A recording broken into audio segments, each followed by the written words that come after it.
very good morning, good evening, good afternoon to all my dear friends and students and whoever is taking this course. So, this I do repeat, please bear with me. This is the 34th class or 34th lecture, each lecture being for often duration of half an hour for the project management one, and I am sure you know my name, so I will not repeat it.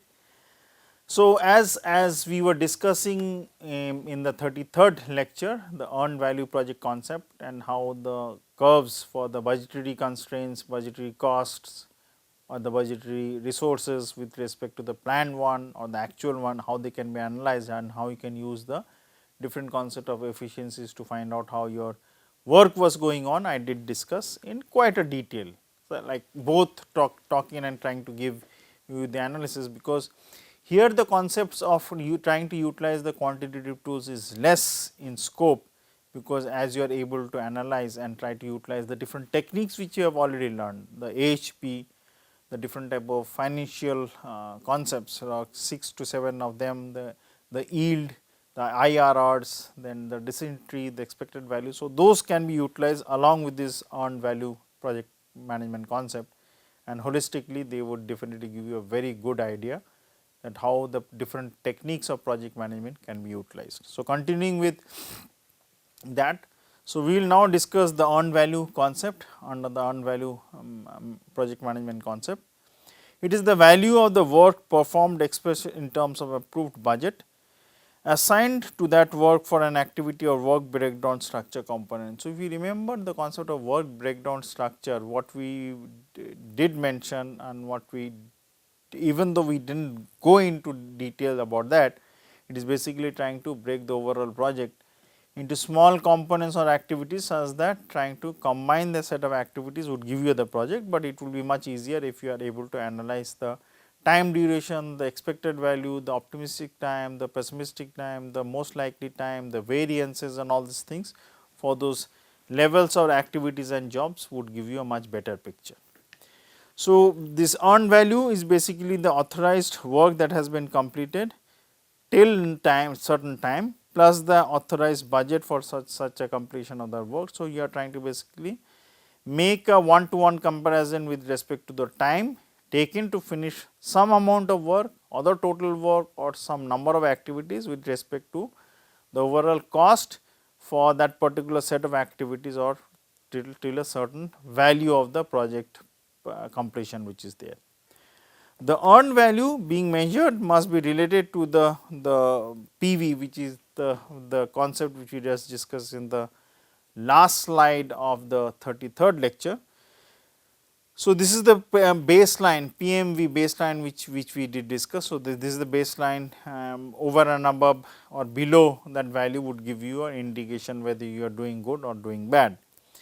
And the value of EV or the concept of EV measured cannot be greater than the authorized value of PV, such that you know that whatever the amount of money which you have with respect to the budgetary constraints would basically make sense, such that you are able to analyze the overall concepts for the cost and the time schedules for the project or the set of activities.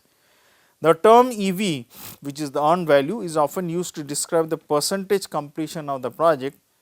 A progress measurement criteria should be established for each and every work breakdown structure which you are trying to utilize or component to measure how the work is progressing. So, as I mentioned, sorry for repeating that time and again, you are trying to basically analyze both on the micro level as well as the macro level for each and every unit of the activity which basically accomplishes the overall project, such that you are able to take a decision whether that particular activity is actually using more resources, less resources, whether you are able to finish that particular activity before time, after time. So, all these things can be considered in a very practical sense. Project managers monitor the EV value both incrementally, that at each unit, which is basically the marginal rates is important for you. So, why it is important? Because it helps us to determine the current status, and cumulatively it also helps us to determine the long term performance trends of that particular project, such that you can take both a short term view as well as a long term view, based on which you can analyze the project. The actual value, which is the third bullet point which we will discuss, is the total cost actually incurred and recorded in accomplishing work performed for an activity to work breakdown structure component. So, what you are trying to do is that you are trying to make a balance with respect to the work performed for an activity or the work breakdown structure component, so that you can make a one-to-one analysis. It is the total cost incurred in accomplishing the work that the earned value has measured. So, you are trying to basically find out the total cost with respect to the earned value, and how, what is the earned value, that means what is the value net worth with respect to the actual cost which you have incurred. The actual cost has to correspond in definition to whether or whatever the budget was, and whether the budget for the PV and that measured in the EV concept are matching, or there is a dichotomy between that. So, one is you have a budget and another is the actual cost, based on which you will try to analyze whether the actual cost is over the budget or below the budget. The AC will have no upper limit, because that is the actual spending which you are trying to do and the actual cost which you are trying to incur. So, whatever is spent to achieve the earned value will be measured, and based on the earned value and the actual cost which you have incurred, as I mentioned, you will try to make the analysis for the project. The schedule variance. So, now the few bullet points which you are going to now analyze would basically give you the dispersion. So, if you remember, we did mention dispersion time and again, and we did discuss that variance would be considered as the measure of dispersion for the decision tree analysis and the utility and the other simple concept. And if you remember also, and again I am repeating it, for different type of small projects or decision trees or the complex projects whatever you had, we first tried to analyze the point of view of the problem from the expected value, considering the utility as given in the problem. And if the utility changes, you know how to calculate the expected value of the utility and the expected value of the decision. And if the expected values were same, then we went into trying to find out the dispersion or the variances. And also one thing I mentioned, even though it may have been in one of the lectures when we were discussing the returns, I mentioned that if the returns are normal, and then be rest assured the utility based on which you are trying to do your calculation are all quadratic in nature, or vice versa. And in general, all the returns which you consider are normal distribution, and based on the fact that even though if any other any non-normal distribution is true, still it will be true that you can safely use the central limit theorem concept and try to convert whatever the distribution is for the activities or for the group of activities into a normal case, and try to do your problems accordingly. So, continuing with that, we will analyze this concept of the different concepts of variance from the earned value project management concept.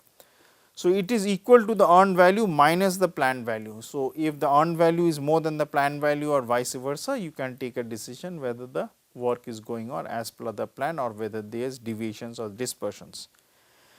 The earned value management concept schedule or the variance which is basically in front of you considering is the SV, which is the schedule variance concept, is a useful metric in that it can indicate a project falling behind its baseline schedule or whether it is basically going ahead as per the baseline schedule, such that you can take a stock of the situation at any point of time. The EVM schedule variance will ultimately equal 0. That means, the overall variance would basically should be actually 0 once the actual project is over, which means that the project is completed because all the planned values will have been carried out and the work had been finished. So, what you are trying to now analyze is three things: what you want to achieve, whether you have been able to achieve. So, if you have been able to achieve with respect to what you want to achieve, at the end of the day, the overall the scheduled variance is 0. But having said that, there would be two other important concepts conceptually which should be important, is that whether the cost to achieve that is more than the budgetary one. If it is, then there is a matter of concern. Point number 2 is that if it is less, obviously it is not a matter of concern, but you have to analyze the problems accordingly. Another thing is that rather than going into the resource concept and the total concept or the micro level cost of each and every schedule, you would also try to find out that whether the time utilization has been as per the planned concept. So, if the time utilization is as per the planned concept, then obviously you will be able to say that yes, look, the budgetary constraints have been met, we have not overshooted our scheduled utilization of the resources, we have not also overshooted our time utilization as per the norm. Hence, the project can be deemed proper from the point of view of all the different type of ratios which we are now discussing.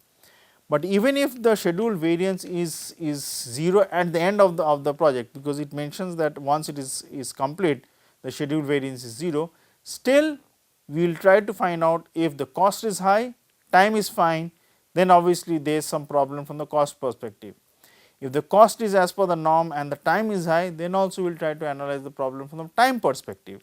And if both of them are a problem, which is the fourth different issue which can come out, then obviously a very hard look decision has to be taken that see, the cost has also increased, the time has also increased. So, we need to find out whether at all the project was feasible from the point of view based on which it was actually earlier taken up.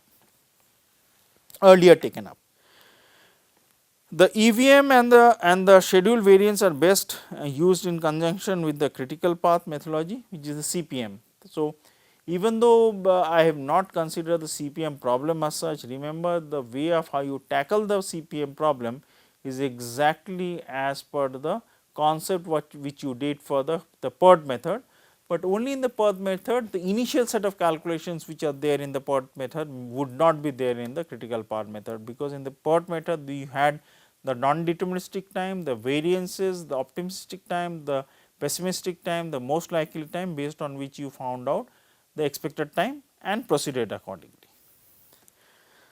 So, as I was continuing, the EVM and the SV, which is the scheduled variance, are best used in conjunction with the critical path methodology, CPM critical path methodology concept, and risk management using the difference between the EV and the PV values, which we already know what they are. Now, come to the cost variance concept. It is a measure of the cost performance of a project, whether you are exceeding the cost or you are below the cost.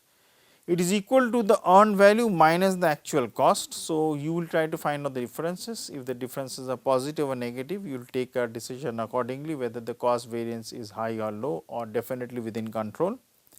So, again variance being high or variance being low would have two different concepts from the point of view of a person who is either risk taker or a risk lover or risk hater or a neutral person, but we will always try to analyze the problem that if I exceed the budget or I am below the budget, obviously the overall consequences are different. To what level or what quantum the consequences are different, that would only depend on what type of person I am, but I will definitely try to analyze the problem.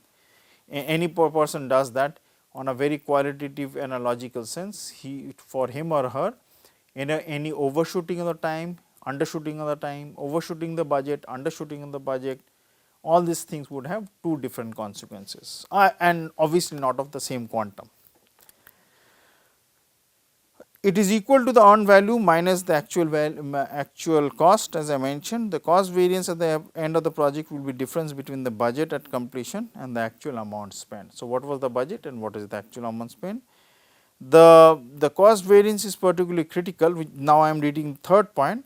The cost variance is particularly critical because it indicates the relationship of physical performance to the cost spent. So, what I will try to see is that what proportion of the job has been finished, what proportion of the project has been finished, what is the number of days it has utilized, what is the total number of resources it has utilized, and if required we will try to basically analyze each and every resource allocation separately, such that we can concentrate on any resources which are problematic. Any negative cost variance is often non-recoverable to the project, and it is calculated using the following equation, which is the difference between EV and AC. The variances concept which I just discussed now, which is the cost variance, and SV which I did in the last slide, they can be converted to efficiency indicators, as I did mention when we started out discussing these different type of ratios. They reflect the cost and the schedule performance of any project for comparison against all other projects. So, you can use the expected value, you can use the variance. So, these variances and these concept of expected value from the point of view of earned value concept from the project management concept of point of view can also be utilized to compare the projects. So, for comparison against all projects or within a portfolio of projects which are there in front of you, the variances and indices are often useful for determining project status and providing a basis for estimating project cost and schedule outcome, based on which you can take a very practical and holistic decision. The next point we will discuss about the variance is the schedule performance index. So, the word index means is a ratio, and ratio is basically some sort of efficiency, as I mentioned as we were doing the last session and as we continue doing this session, which is the 34th one. So, SPI is the measure of progress achieved compared to the progress planned on a project. It is sometimes used in conjunction with the cost performance and index, which is the CPI. So, what is the cost performance index? We will come to that. So, one is the schedule performance index and one is the cost performance index. Now, very simply, schedule performance index and cost performance index would be considered from the point of view of number of days or number schedule and the cost perspective. So, what we are trying to do? We are trying to analyze both the important matrix. Matrix is not the matrix of the determinant you have, the matrix is basically the measure we are trying to utilize both from the time as well as the cost perspective. So, an SPI value less than 1 indicates less work was completed than it was planned, while if the value is greater than 1, then it indicates that the more work was completed than was planned, based on which we can take a decision. So, doing more work obviously does not mean that we are doing much more than the efficiency. It may be possible some of those works were redundant, or the cost overturn was high, or the delay in the project was such that it gives you a negative impact of the overall project. Since SPA measures all project work, the performance on the critical path must also be analyzed to determine whether the project will finish ahead or behind its planned finish date. So, when you are trying to analyze the SPI, any overshooting, undershooting from the point of view of cost, please bear with me, I am repeating these things time and again, but they have a huge implication when we try to utilize the problems, the quantitative techniques, and try to put them in the qualitative framework. So, the SPI is equal to the ratio of EV by PV. So, it can be either 1, it can be more than 1, and based on that, as I mentioned, you can take a decision accordingly. So, what for one of the projects, say for example, the value is coming out to be 0.8 and for other the value can come out to be 0.9. So, if all the other constraints, other budgetary implications are fixed, then obviously it would mean the value of 0.8 and 0.9 would have two different consequences for the overall project which you are trying to tackle. So, this slide basically considered one of the important so called dispersion concepts, based on the fact that the efficiency was very important to calculate for any project, and the discussion which we had in the last 2 or 3 minutes was basically the schedule performance index or the SPI. Now, I will go to the CPI concept. So, the cost performance index concept, it is basically a measure of the value of the work completed compared to its actual cost of progress based on the project or the set of activities. So, you are basically trying to compare the actual cost or the progress made with respect to whatever was planned in a certain sense. It is considered the most critical of the earned value management concept or project management concept matrix which we had discussed till now, and it measures the cost efficiency of the work completed, because at the end of the day obviously time scheduling is important from the PERT and CPM concept respectively. But what is important is that whether you have been able to utilize the resources to the maximum possible extent and what were the cost implication for each and every unit used of the resources. A CPI value less than 1 indicates cost overrun for work completed, while a CPI value greater than 1 indicates a cost underrun of the corresponding to the performance till date. So, what we are trying to analyze for all these ratios, it can be you try to analyze these ratios or these efficiencies or this expected value at the end of the project, but best would be if you try to analyze different type of activities at certain point of time and take a decision whether you need to hasten up the particular activity or try to slow down the particular activity, where you need to basically remove some resources from one activity to the other, or try to hide the resources from the vendor, or try to basically put more resources into that activity in order to basically plan your overall project as per the norm. The CPI is equal to the ratio of EV to the AC, and it is calculated using the ratio which is EV divided by AC. So, whenever you have a project, what you actually want to do is that you try to analyze the problems from the point of view of the ratios. These ratios which we discussed, even though they have an implication from the financial point of view, but they also consider the cost as well as the time perspective. So, the cost perspective or the volume of work completion perspective would be basically different ways of trying to handle the same issue at different point of view or different perspectives, such that you get a much better view how your overall work for the overall project is going on. So, in this chart, even though it is a repetition to what we did as we did the different type of so called earned value project management concept in bullet points in one of the slides in the last session, but still I will basically request my students to have some patience and go through the discussion once again, because if you remember, I did mention as we were doing the 33rd, 34th lecture, and also as we completed the 32nd lecture, that the implication of the utilization of the different type of quantitative techniques along with the qualitative techniques would give you a much better hold on project management as a subject. So, now in the slide which we discussed, where the chart was given, we had time along the x axis, it is also time along the x axis in this chart, which is fine. In that earlier chart or the table, the percentage volume completion was given along the y axis. Here we are considering the cumulative value.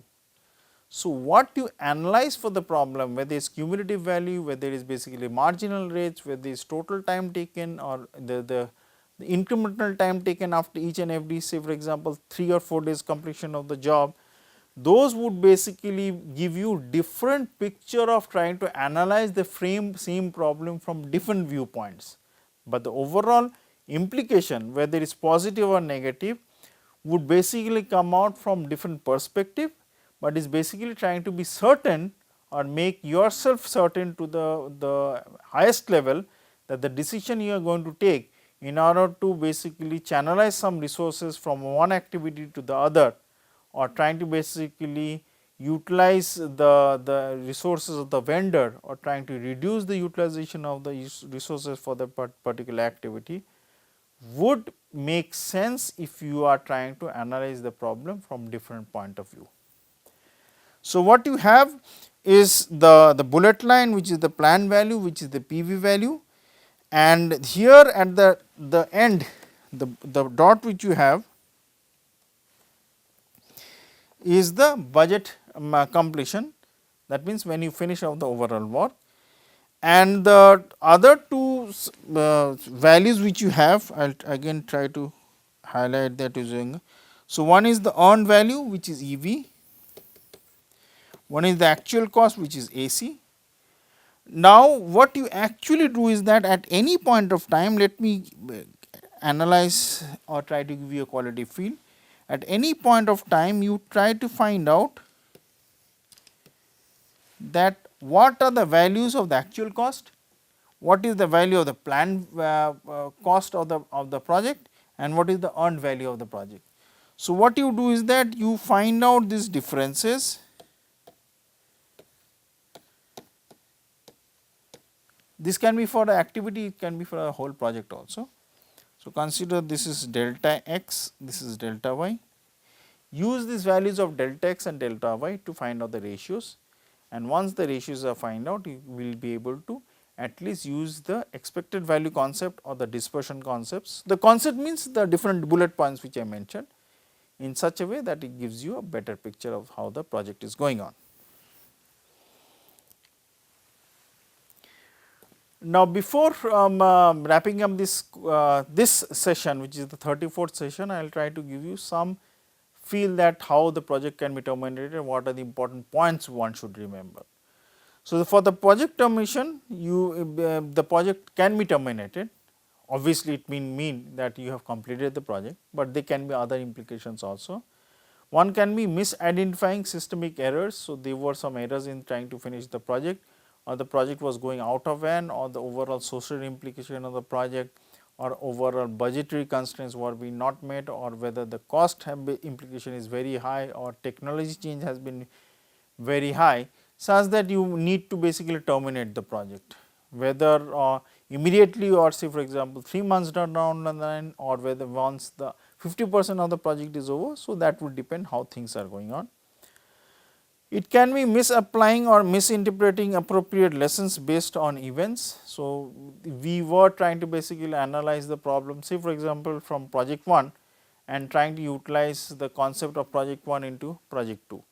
So, it may be possible that I am trying to come up with some, consider this, some sort of herbal tea in south of India, but if you analyze the problem from the actual realistic point of view, it may be possible that herbal tea or tea as such is not at all liked in South India, because people prefer more coffee there.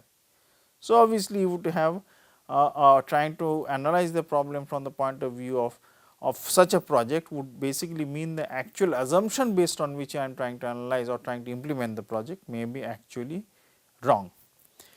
It may be that failing to pass along the lessons learned and the conclusion learned from other projects into this project would definitely mean that I have been able to misjudge that, and trying to utilize the concept, the consequences, or the marketing concept, or the actual implementation concept is actually very low, such that it may not be actually possible for me to implement that. So, I will give you a simple example, an actual one, that along the concept of the government of India, many of the buses, low lying buses, AC buses were implemented in many parts of India, but somehow the overall cost implication of these, or the utilization of the passengers in trying to utilize those high ended transport system never picked up. So, even if the government did analyze the problem from a very from the social perspective, from the point of view of trying to give the maximum benefit to the customer was almost the highest from the government point of view, but many of the buses did not ply. So, if I consider that as a project, it would mean the actual implementation may have been very good, they are trying to buy the best buses, trying to run them using the best possible resources were very high or very good, but the end of the day, but the actual implication of the user of the customers was almost 0, hence those overall project failed. Project termination or the conclusion of project involves a tremendous amount of paperwork needed to document and record the progress and how it is going to end. You basically close out resources accounts, try to basically have a look at the financial structure, try to see that how the resources have been utilized, try to distribute the amount of money at different ends. When necessary, track the contractual agreement, take actions against it, whether any legal or non-legal, and the completed legal terms and conditions should be done in such a way that there is no such legal or financial issues involved. Some of the more important elements in the phase should be considered in such a way that they give you the actual picture that how the project should be finished. So, with this I will end the 34th lecture, and in the 35th lecture half of that I will try to wrap up the concept of how you close the project, and then start with few examples. If I did mention about that how the CPM problems can be done, but I will try to analyze a problem in its very simplistic sense, and then in the 2nd on the 35th, 36th, 37th, 38th, 39th and the 40th lecture, I will give all my candidates or the student a good feel about what is JERT, QJERT and try to solve problems accordingly for that. Thank you very much for your attention and have a nice day.